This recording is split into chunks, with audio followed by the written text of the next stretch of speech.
నమస్కారం టీవీ7 న్యూస్ కి స్వాగతం. హెడ్లైన్ చూద్దాం.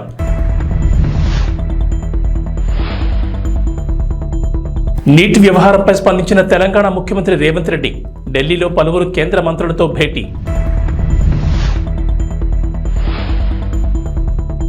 రేషన్ కార్డుదారులకు ఏపీ ప్రభుత్వం గుడ్ న్యూస్.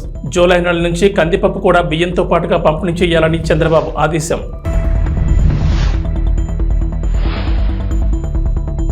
కల్కి సినిమాకి గుడ్ న్యూస్. ఏపీలో భారీగా టిక్కెట్ల రేట్ల పెంపు.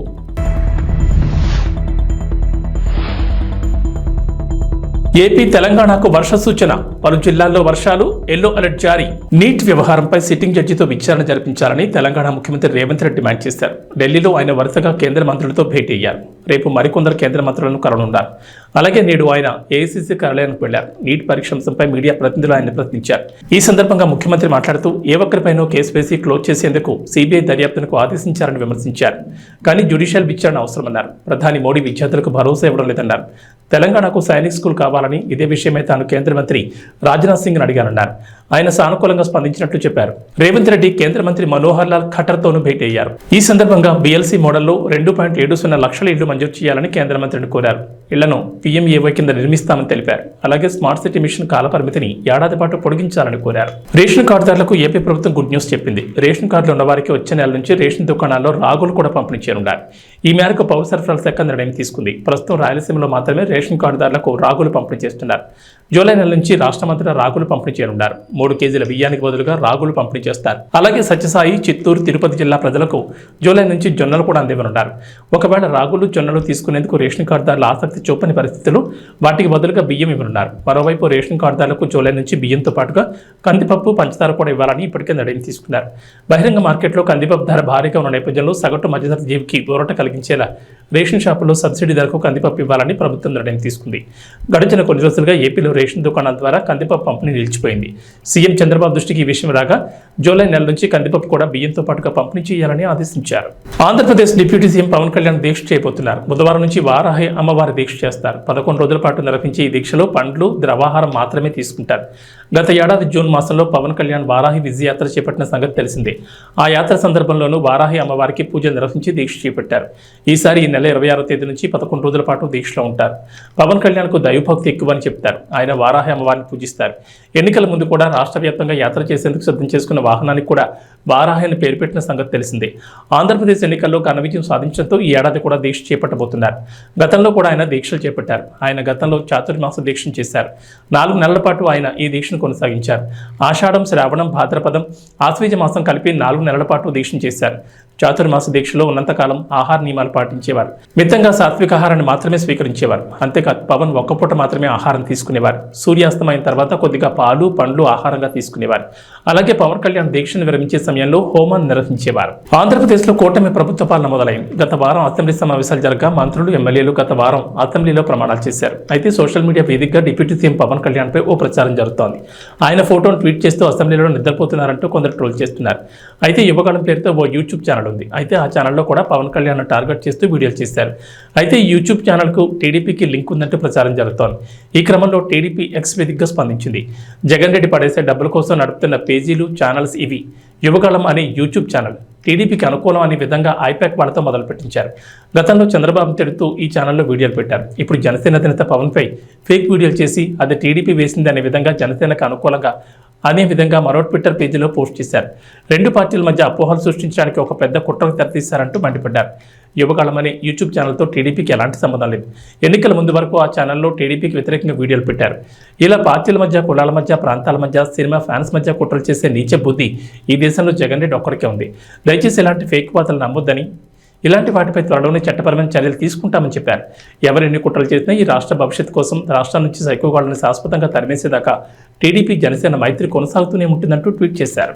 ఈ విధంగా ఆలోచన చేసేటువంటి చంద్రబాబు నాయుడు గారికి, పవన్ కళ్యాణ్ గారికి కూడా మనకు ధన్యవాదాలు చెప్పి, వారు ఏ ఆలోచనతో ఇచ్చారో దాన్ని సబూగా జరిపించడం కోసం మనందరూ కూడా ప్రయత్నం చేయవలసినటువంటి ధన్యవాదాలు చెప్పి, వారు ఏ ఆలోచనతో ఇచ్చారో దాన్ని సబూగా చెప్పి, వారు ఏ ఆలోచనతో ఇచ్చారో దాన్ని ఏపీ ముఖ్యమంత్రి తెలుగుదేశం పార్టీ అధినేత నారా చంద్రబాబు నాయుడు తెలుగు తమ్ముళ్లకు శుభవార్త చెప్పారు. గత ప్రభుత్వ హయాంలో అధికారం ఉందనే అహంకారంతో విర్రవీగి టీడీపీ నేతల్ని కార్యకర్తల్ని వేధించిన వైఎస్ఆర్సీపీ నేతల్ని టీడీపీలోకి తీసుకునేది లేదని తేల్చి చెప్పారు.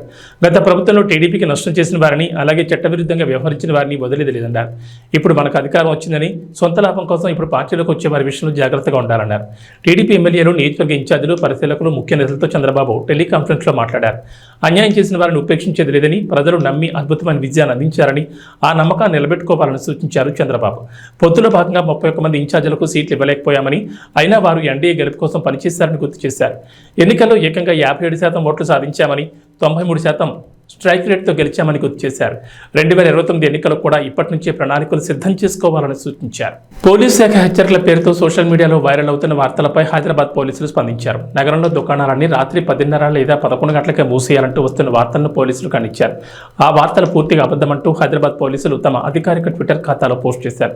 దుకాణాలు, సంస్థలు మూసేసే సమయాలు ప్రస్తుతం అమల్లో ఉన్న నిబంధనల ప్రకారమే కొనసాగుతాయని, ఇది అందరూ గమనించాలని హైదరాబాద్ పోలీసులు తెలిపారు. అయితే హైదరాబాద్లో నెలకొన్న ప్రస్తుత పరిస్థితుల్లో సీఎం రేవంత్ రెడ్డి పోలీస్ శాఖకు కీలక ఆదేశాలు చేశారని, ముఖ్యమంత్రి ఆదేశాల మేరకు నగరవాసులకు పోలీసులు హెచ్చరికలు జారీ చేశారంటూ సోషల్ మీడియాలో ఓ పోస్ట్ వైరల్గా మారింది. ఈ పోస్టులో బహిరంగ ప్రదేశాల్లో మద్యం తాగొద్దని, రోడ్లపై అల్లాలు సృష్టించొద్దని, అనుమానాస్పద వ్యక్తులకు లిఫ్ట్ ఇవ్వొద్దని పోలీసులు హెచ్చరికలు జారీ చేసినట్లుగా ఉంది. వీటితో పాటు నగరంలో దుకాణాలు రాత్రి 10:30 నుండి 11 గంటల లోపే మూసేయాలన్న నిబంధన కూడా ఉంది. గంజాయి సరఫరాదారులను, గంజాయి తీసుకునే వారిని వదిలిపెట్టేది లేదని, అర్ధరాత్రి జులైగా ఎవరైనా తిరిగితే కఠిన చర్యలు తీసుకుంటామంటూ హెచ్చరికలు జారీ చేసినట్లుగా పోలీసు లోగోతో పాటు సీఎం రేవంత్ రెడ్డి ఫోటోతో ఉన్న పోస్టర్ సోషల్ మీడియాలో వైరల్ అవుతోంది. అయోధ్య రామాలయం ప్రాణ ప్రతిష్ఠ జరిగి 6 నెలలు కూడా గడవకముందే ఆలయ పైకప్పు లీక్ అవుతోంది. శనివారం అర్ధరాత్రి అయోధ్యలో కురిసిన తొలి భారీ వర్షానికి నీళ్లు గర్భగుడిలో ప్రవేశించాయి. ఇందుకు సంబంధించిన ఫోటోలు బయటకు వచ్చాయి. కాగా నీరు లీక్ అవుతోందని ఆలయ ప్రధాన పూజారి ఆచార్య సత్యేంద్ర దాస్ సోమవారం వెల్లడించారు. దేశం నలుమూల నుంచి వచ్చిన ఇంజనీర్లు రామాలయాన్ని నిర్మిస్తున్నారని, అయినప్పటికీ నీళ్లు లీక్ కావడం ఆశ్చర్యానికి గురి చేస్తుందని అన్నారు.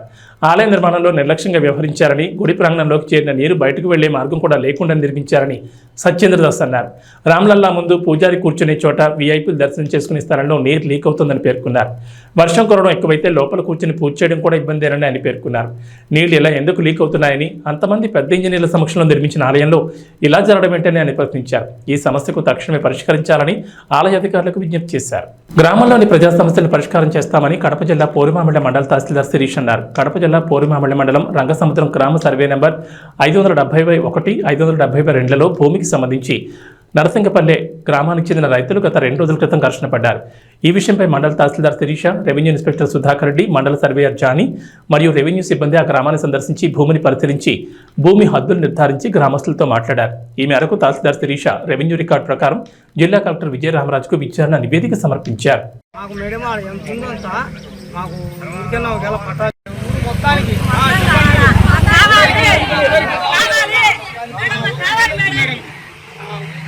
మొత్తం వాళ్ళ కానీ మా కానీ ఏకత్వం మొత్తం అందరికి రోజు పోగొట్టుకుంటే రేపు ఏ దానికి లేదు.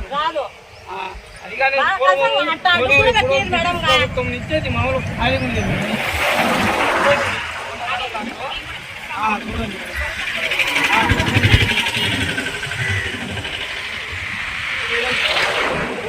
ఆత్మాలంలో లేదు. అటువంటి ఇదే పొలాలతో పొలాలను పోతానే ఉండదు.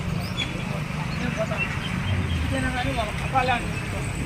దానికేం మాకు దారి ఎక్కడు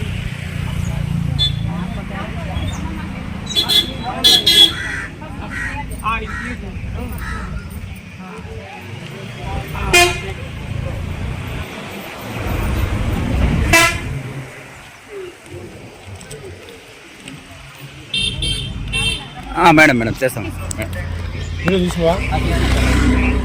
రాయలసీమ జిల్లాలో వర్షాలు పడడంతో రైతులు ఖరీఫ్ సాగుకు సన్నద్ధమవుతున్నారు. వేరుశెనగ, కంది, టమాటో, మిరప, పత్తి సాగు చేస్తున్నారు. సేద్యం ఖర్చుకు భరించలేక పలువురు రైతులు తమ పిల్లలు, కుటుంబ సభ్యుల రెక్కల కష్టాన్ని నమ్ముకుని సేద్యం పనులు చేస్తున్నారు. అనంతపురం జిల్లా కంపదూరు మండలం నూతిమడుగులో రైతు సర్దానప్ప తన 2 కొడుకులను గుంటుకకి ఇరువైపులా కట్టి టమాటోలో కలప నివారణ చేస్తున్నాడు. ట్రాక్టర్, ఎద్దుల సేద్యం ఖర్చులు భరించలేక తన కొడుకులు 10వ తరగతి చదివే రాణా ప్రతాప్, ఇంటర్ చదువుతున్న కార్తీకులను గుంటకకి కట్టి కలప నివారణ చేయడం రాయలసీమ రైతు దీనస్థితికి అద్దం పడుతోంది. ఎకరా పొలంలో సేద్యం, కలప నివారణ చేయాలంటే 10,000 ఖర్చు అవుతుందని రైతులు ఆవేదన చెందుతున్నారు. నూతనంగా వచ్చిన ప్రభుత్వం తమ కష్టాల నుండి గట్టెక్కించాలని రైతులు వేడుకుంటున్నారు.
ప్రభుత్వం మారినా ఏమీ సహాయం చేయలేక పేదలు రైతులు చాలా ఇబ్బంది పడుతున్నారు కూలీలతోనూ. ఏదైనా ప్రభుత్వాలు మారుతున్నాయి కానీ ఎవరు సాయం చేసేటట్టు లేరు. ఇప్పటికైనా ప్రభుత్వమైనా సాయం చేస్తామని కోరుతున్నాను. కూలీల్లో పెట్టుబడి పెట్టలేక శాతకాక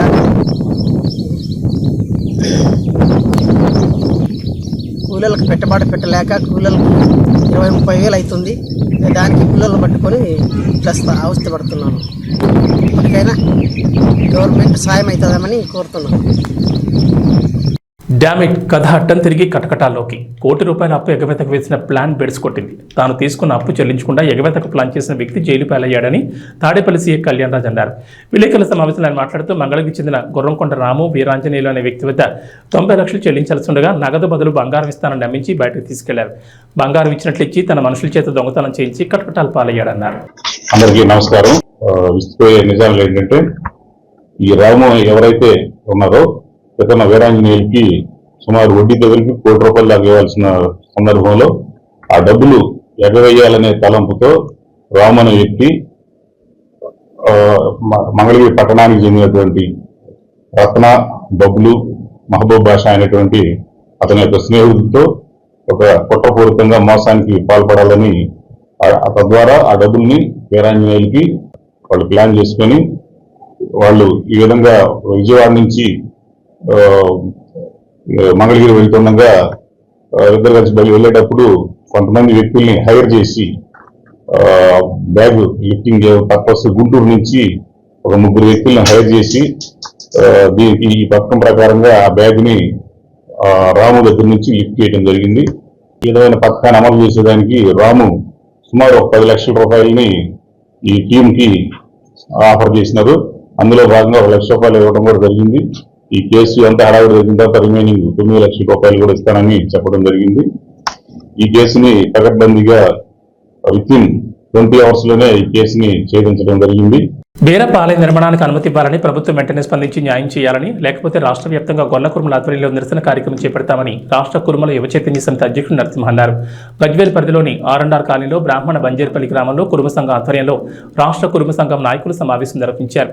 ఈ సందర్భంగా మాట్లాడుతూ తొగుట మండలంలోని బ్రాహ్మణ బంజేర్పల్లి గ్రామంలో కురుమ కులస్తులకు బీరప్ప దేవాలయానికి సంబంధించి 2 ఎకరాల స్థలం, దేవాలయం గొల్ల కురుమల 5 ఎకరాల స్థలం సొంతంగా డబ్బులు పెట్టి కొనుగోలు చేశారు. కానీ మల్లన్న సాగర్ రిజర్వాయర్ నిర్మాణంలో సొంత ఇండ్లతో సహా వ్యవసాయ భూములు దేవాలయం వాళ్ళు కొనుగోలు చేసిన జాగాలు మొత్తం పోవడం జరిగిందన్నారు. అప్పటి ప్రభుత్వం సిద్దిపేట జిల్లా కలెక్టర్ అందరూ కూడా మీకు గుడికి గుడి, బడికి బడి అన్ని విధాలా ఇస్తామని హామీ ఇచ్చి గజ్వేల్ పట్టణ శివార్లోని R&R కాలనీలో బ్రాహ్మణ బంజార్లపల్లి గ్రామస్తులకు కులస్థలాలు ఇచ్చారు. కానీ దేవాలయం నిర్మించుకోవడానికి స్థలం చూపించలేదు. కురుమల ఆరాధ్య దైవమైన బీరప్ప అక్క మహంకాళి దేవాలయాలు నిర్మించేందుకు స్థలం ఇవ్వమని ప్రభుత్వాన్ని కోరగా ఫారెస్ట్ దగ్గరలో ఉన్న 20 గుంటల స్థలంలో గ్రామంలోని వివిధ వర్గాలకు చెందిన దేవాలయాలు కట్టుకోమని ప్రభుత్వం చెప్పారు. కానీ ఆ 20 గుంటల స్థలంలో కురుమల ఆరాధ్య దైవమైన బీరప్ప దేవాలయం నిర్మించుకుంటామని, ఎట్టి పరిస్థితుల్లో దీన్ని వదులుకోబోమని ప్రభుత్వం వెంటనే స్పందించి న్యాయం చేసి దేవాలయాలు కట్టుకునేందుకు అనుమతినివ్వాలని, లేకపోతే రాష్ట్ర వ్యాప్తంగా గొల్ల కురుమల ఆధ్వర్యంలో నిరసన కార్యక్రమం చేపడతామని డిమాండ్ చేశారు. ఈ కార్యక్రమంలో ఉపాధ్యక్షుడు వెంకటేష్, ప్రధాన కార్యదర్శి మేస సత్యనారాయణ, లకుడారం సర్పంచ్ కందూరి ఐలయ్య, కొడకండ్ల మాజీ ఎంపీటీసీ అంజయ్య, కురుమ సంఘం నాయకులు పాల్గొన్నారు. ముంపు ప్రాంతాలకు ఏదైతే హామీ ఇచ్చి గత ప్రభుత్వం వారి స్థావరాలను తొలగించి వేరే స్థావరం ఏర్పాటు చేసిందో అందులో భాగంగా మీ భూములకు భూములు, ఇండ్లకు ఇండ్లు, గుడికి గుడి, బడికి బడి అని చెప్పి ఆ రోజు తన భూములను లాక్కొని వాళ్ళను పక్కకు పంపించడం జరిగింది. సరే, పక్కకి ఇచ్చిర్రు, భూములకు భూములు ఇస్తామన్నారు, మా గుడికి గుడి ఇస్తామన్నారు. ఏది అని ఇక్కడి కులస్తులు గ్రామ సర్పంచ్ని అడిగినప్పుడు కొంత స్థావరాన్ని చూపెట్టడం జరిగింది. అది ఒక లెవెల్ లేకుండా ఉన్న భూమిని చూపెడితే ఈరోజు కొంత కష్టపడి ఆర్థికంగా ఖర్చు పెట్టుకొని దాన్ని ఒక లెవెల్ చేసుకొని ఇవాళ దేవుడా మేము అన్ని కోల్పోయినాం, ఈరోజు నువ్వే దిక్కని మొక్కుదాం అనుకున్న సమయానికి ఈ జాగను కూడా మీకు ఎటువంటి చట్టబద్ధత లేదు, మీకు పట్టాలు లేవు, ఇందులో గ్రామానికి సంబంధించింది వివిధ గ్రామ దేవతలను కూడా నెలకొల్పుతామని మాది సుమారు 7 ఎకరాల భూమి బీరప్ప గుడిది మల్లన్న సాగర్ ముంపు గ్రామంలో పోయినటువంటి గ్రామాన్ని ఇక్కడ గజ్వేల్లోని R&R కాలనీలో కేటాయించి ఇండ్లు అక్కడి నుంచి ముంపు ప్రాంతంలో గత ప్రభుత్వంలో ఏదైతే కుర్మలు ఉన్నారో ఆ కుర్మలను ఇళ్లకు ఇల్లు ఇచ్చి గుళ్ళకు గుళ్ళు బళ్ళకు బళ్ళ అని చెప్పి కార్యక్రమంని ఆ రోజు మొదలుపెట్టి గత ప్రభుత్వం ఏదైతే ఇక్కడికి తరలించడం జరిగింది. అందులో బీరప్ప గుడి 2 ఎకరాల విస్తీర్ణంలో కన్నా పెద్ద మరిసొట్టి గల బీరప్ప గుడిగా ఉండే, అదేవిధంగా ఒక 5 ఎకరాల గ్రామంలో ఉన్నటువంటి అందరూ కుర్మలంతా కలిసి గొర్రెలకు మేకలకు షెడ్డుకు కొనుక్కున్నటువంటి భూమి ఇవన్నీ కూడా కోల్పోవడం జరిగింది గత ప్రభుత్వం హయాంలో. అయితే గత ప్రభుత్వం ఇక్కడికి వీళ్ళని తరలించడం జరిగింది. ఏదైతే మల్లన్న సాగర్ ప్రాజెక్టులో భాగంగా ఇక్కడ వీళ్లకు మా కులాదైవం ఏంటంటే బీరప్ప గుడి అనేది మా కులాదైవం దేవుడు. కాబట్టి అప్పుడు తోట మండలంలో ఉన్నటువంటి బ్రాహ్మణ బంజేర్పల్లి ప్రభుత్వం మల్లన్న సాగర్ ప్రాజెక్టులో భాగంగా ఆ గుడి అక్కడ ఉన్నటువంటి భూములను కోల్పోయి ఎంతో వాళ్ళు పేదవారిగా మిగిలినారు. అక్కడ ఉన్నటువంటి భూములు మల్లన్న సాగర్కి తీసుకుంటే పక్కనున్న గ్రామాలు ప్రజలు ఎంతోమంది మేలు జరిగింది. వాళ్ళ భూములు పోతే పక్క గ్రామాలు జిల్లాలను దాటిపోయి అక్కడ మల్లన్న సాగర్ ప్రాజెక్టు వల్ల ఎంతోమంది సుఖపడుతురు, ఎంతో పంటలు పండించుకుంటారు. కానీ అలా ప్రాజెక్టులో పోయినటువంటి మా కుర్మకులస్తులైనటువంటి వీళ్లకు అన్యాయం జరిగింది. కాబట్టి ఇప్పటికైనా కలెక్టర్ గారు కానీ ఆర్డీఓ గారు కానీ ఇప్పటికైనా స్పందించి ఈ కుర్మలకు సంబంధించిన కులాదైవమైనటువంటి బీరప్ప గుడిని ఇక్కడ కట్టేటట్టు మంజూరు చేయాలని, అలాగే వాళ్ళకు కుర్మ కులస్తులకు కేటాయించినటువంటి ఈ అద్దెకరం జాగా వాళ్లకు ఖచ్చితంగా ఒకవేళ రేపు మా కుర్మ కులస్తులకు ఏమన్నా అన్యాయం జరిగినా, ఇక్కడ బీరప్ప గుడి స్థలానికి ఏమైనా అన్యాయానికి గురైనా అధికారులు పట్టించుకోకపోతే ఆర్డీఓ గారు కానీ కలెక్టర్ గారు కానీ ఎంఆర్ఓ గారు కానీ ఇక్కడ ఉన్నటువంటి ప్రజాప్రతినిధి స్థానికంగా ఎవరు పట్టించుకోకపోయినా మేము కేవైసీ మా కుర్మ కమిటీ తరఫున పెద్ద ఎత్తున ఆందోళన చేస్తాం, కలెక్టర్ను ముట్టడిస్తాం. మేము స్థాన ఉధృతం చేసి పోరాటం చేసి మా కుర్మ కులస్తులైనటువంటి భూమి మేము దక్కించుకునేటట్టు మేము ముందుంటామని ఈ సందర్భంగా తెలియజేసుకుంటున్నాం. రెబల్ స్టార్ ప్రభాస్ నాగాశ్విన్ కాంబోలో వస్తున్న కల్కి 2898 ఏడీ చిత్రం రిలీజ్ దగ్గర పడుతోంది. మరో 2 రోజుల్లో విడుదల కానున్న ఈ చిత్రంపై భారీ అంచనాలున్నాయి. ఇప్పటికే రిలీజ్ అయిన ట్రైలర్ కి సూపర్ రెస్పాన్స్ వచ్చింది. భారీ యాక్షన్ ఎంటర్టైనర్ గా రాబోతున్న ఈ చిత్రానికి గుడ్ న్యూస్ ఇచ్చింది ఏపీ సర్కార్. ఆంధ్రప్రదేశ్లో కల్కి టికెట్ల రేట్ల పెంపు విషయంలో కీలక నిర్ణయం తీసుకుంది. సింగిల్ స్క్రీన్లకు 75, మల్టీప్లెక్స్లకు 125 వరకు టికెట్ రేట్లు పెంచుకునేందుకు అనుమతులు ఇచ్చింది ఏపీ ప్రభుత్వం. అంతేకాకుండా అదనపు షోలకు కూడా పర్మిషన్ ఇచ్చింది. ప్రతి థియేటర్లో 5 షోలు వేసుకునేందుకు అనుమతించింది. దీంతో గత 5 ఏళ్లలో ఏ సినిమాకి లేనంతగా అదనపు టికెట్ ధర కల్కికి దక్కింది. ఈ మేరకు ఉత్తర్వులు జారీ చేసింది ఏపీ ప్రభుత్వం. ఆంధ్రప్రదేశ్లో ఈ చిత్రం అడ్వాన్స్ బుకింగ్స్ మంగళవారం నాడు ఓపెన్ అవుతాయి. ఇటీవల తెలంగాణ ప్రభుత్వం కూడా కల్కి టికెట్ రేట్ల పెంపునకు అనుమతులు ఇచ్చిన సంగతి తెలిసిందే. ఈ నెల 27 నుంచి జూలై 4 వరకు ఈ టికెట్ రేట్లు పెంచుకునేందుకు పర్మిషన్ ఇచ్చింది రేవంత్ సర్కార్. మొత్తం 8 రోజుల పాటు ఈ టికెట్ ధరలు పెంచుకునేందుకు వెసులుబాటు ఇచ్చింది. టికెట్పై గరిష్టంగా 200 పెంచుకునేందుకు పర్మిషన్ ఇచ్చింది. సింగిల్ స్క్రీన్ థియేటర్లలో 75, మల్టీప్లెక్స్లో అయితే 100 వరకు పెంచుకోవచ్చని తెలిపింది. టీమిండియా కెప్టెన్ రోహిత్ శర్మ మరోసారి అదరగొట్టాడు. T20 వరల్డ్ కప్ 2024లో భాగంగా సోమవారం ఆస్ట్రేలియాతో జరిగిన మ్యాచ్లో విధ్వంసం సృష్టించాడు. డారెన్ సామి నేషనల్ క్రికెట్ స్టేడియం వేదికగా జరిగిన ఈ మ్యాచ్లో 41 బంతుల్లోనే 92 పరుగులు బాదాడు. తన కెరీర్లోనే బెస్ట్ ఇన్నింగ్స్లో ఒకటిగా నిలిచిపోయేలా హిట్ మ్యాన్ ఆడాడు. తన ఇన్నింగ్స్లో 7 4లు 8 సిక్సర్లు బాదాడు. భారత్ 205 పరుగుల భారీ స్కోర్ సాధించడంలో కీలక పాత్ర పోషించాడు. ఈ మ్యాచ్లో సిక్సర్ల సునామీ సృష్టించిన రోహిత్ శర్మ సంచలన రికార్డు సృష్టించాడు. ఆసీస్పై 8 సిక్సర్లు బాదడంతో ప్రస్తుతం T20 ప్రపంచ కప్లో రోహిత్ శర్మ సిక్సర్ల సంఖ్య 13కు చేరింది. ఒక T20 వరల్డ్ కప్లో ఏ భారతీయ ఆటగాడికైనా ఇవి అత్యధిక సిక్సర్లుగా ఉన్నాయి. T20 వరల్డ్ కప్ ఆరంభ ఎడిషన్ 2007లో యువరాజ్ సింగ్ 12 సిక్సర్లు బాదాడు. ఆ రికార్డు రోహిత్ ప్రస్తుత టోర్నీలో అధిగమించాడు. కాగా 2007 టోర్నీలో యువరాజ్ 12 సిక్సర్లు బాదగా అందులో 6 సిక్సర్లు ఇంగ్లాండ్ పేసర్ స్టూవర్ట్ బ్రాడ్ వేసిన ఒకే ఓవర్లో రావడం విశేషం. ఇక వాతావరణ విషయానికి వస్తే తెలంగాణలో ప్రస్తుతం రెగ్యులర్గా వర్షాలు కురవడం లేదు. వర్షాకాలం సగం సీజన్ అయిపోతున్నా అడపాదడప మాత్రమే వర్షాలు కురుస్తున్నాయి. విత్తనాలు విత్తిన రైతులు వర్షం కోసం ఎదురు చూస్తున్నారు. వరుణుడి కరుణ కోసం ఆకాశం వైపు ఆశగా చూస్తున్నారు. ఈ నేపథ్యంలో హైదరాబాద్ వాతావరణ కేంద్రం అధికారులు రైతన్నలకు శుభవార్త చెప్పారు. నేటి నుంచి మరో 3 రోజుల పాటు రాష్ట్రంలో వర్షాలు కురుస్తాయన్నారు. ప్రస్తుతం నైరుతి రుతుపవనాలు రాష్ట్రమంతటా విస్తరించున్నాయి. ఈ పవనాలతో పాటు ద్రోణి ప్రభావంతో రాష్ట్రంలో తేలికపాటి నుంచి కొన్ని చోట్ల భారీ వర్షాలు కురుస్తాయన్నారు. అటు ఏపీలో కూడా అక్కడక్కడ వర్షాలు కొనసాగుతున్నాయి. రుతుపవనాల ప్రభావంతో పార్వతీపురం, మన్యం, అల్లూరు సీతారామరాజు జిల్లాలో అక్కడక్కడ పిడుగులతో కూడిన తేలికపాటి నుంచి ఓ మోస్తరు వర్షాలు కురిసే అవకాశం ఉందని విపత్తుల సంస్థ ఎండీ రోణంకి కోర్మానాథ్ పేర్కొన్నారు. అలాగే శ్రీకాకుళం, విజయనగరం, పార్వతీపురం, మన్యం, అల్లూరు సీతారామరాజు, విశాఖపట్నం, అనకాపల్లి, కాకినాడ, డాక్టర్ బిఆర్ అంబేద్కర్ కోనసీమ, తూర్పుగోదావరి, పశ్చిమ గోదావరి, ఏలూరు, కృష్ణా, ఎన్టీఆర్, గుంటూరు, బాపట్ల, పల్నాడు, ప్రకాశం, నెల్లూరు, చిత్తూరు, తిరుపతి, కడప, అన్నమయ్య జిల్లాలో అక్కడక్కడ పిడుగులతో కూడిన తేలికపాటి వర్షాలు కురిసే అవకాశం ఉందన్నారు. ఇవి బులెటిన్ విశేషాలు. నమస్కారం.